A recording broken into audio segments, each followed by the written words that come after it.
So this is the Trinitas Old Vine Mataro. What's Mataro, say you? Well, Mataro is a really unique varietal, very, very seldom made on its own. It's great as a blending grape. We actually use this in our Mysteriama a lot too. Maybe some of you have heard of Mourvedre, which is the French name for this varietal, same exact grape.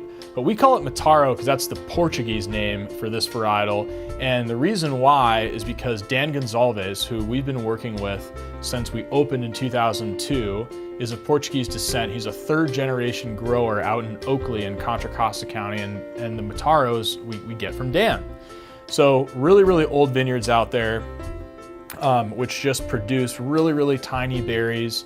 And we like old vines on some of these varietals like Mataro because it just delivers an incredible concentration on the palate. There's just so much flavor packed into this wine. And this is a wine that has some unique spice characteristics that are characteristic of that particular varietal, Mataro. But what I also really like about this wine is the almost jammy characteristic that you get. It comes from the same vineyard as the Petite Syrah, and it shares so many characteristics with the Petite Syrah. But what I really like about this wine is the soft tannin structure on the wine that really just lends itself to focusing on fruit, fruit, fruit. And so it's really flexible.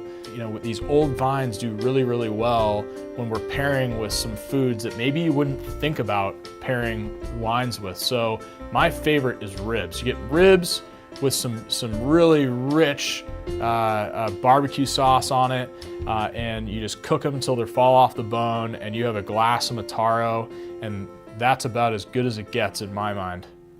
Cheers.